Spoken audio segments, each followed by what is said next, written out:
শুকুৰবাৰে সকলক আশাকৰ্মীসকলক চৰকাৰীভাৱে স্বাস্থ্য বিভাগৰ কৰ্মী হিচাপে নিয়োগ কৰাকে ধৰি বিভিন্ন সমস্যা সমাধানৰ দাবীত সাব্যস্ত কৰে প্ৰতিবাদ।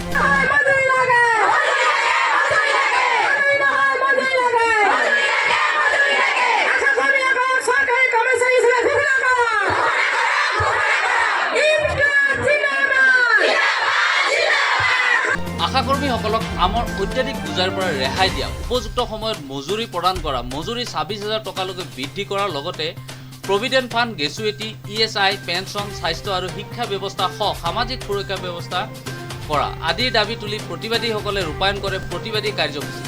প্ৰতিবাদী কাৰ্যসূচী প্ৰায় ২,০০০ আশাকৰ্মী ন্যায় প্ৰাপ্তিৰ দাবী তুলি বিভিন্ন চৰকাৰ বিৰোধী শ্লোগানেৰে সকলৰ আকাশ বতাহ উত্তাল কৰি তোলে।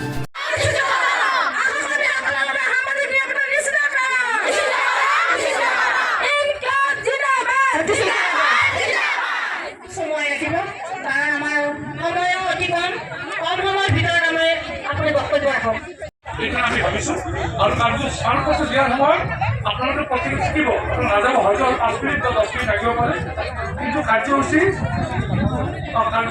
শীঘ্ৰে চৰকাৰে আমাৰ এই দাবীসমূহ পূৰণ নকৰে তেনেতে ২০২৪ লোকসভা নিৰ্বাচনৰ ভোট প্ৰদানৰ পৰা বিৰত থকাৰ লগতে কৰ্মবিৰত পালন কৰাৰো হুংকাৰ দিয়ে আশাকৰ্মীসকলে। প্ৰতিবাদী কাৰ্যসূচীৰ অন্তত সদৌ অসম আশাকৰ্মী সন্থাৰ তৰফৰ পৰা অসমৰ মুখ্যমন্ত্ৰীলৈ দিছপুৰ থানাৰ জৰিয়তে একোখন স্মাৰক পত্ৰ প্ৰেৰণ কৰা।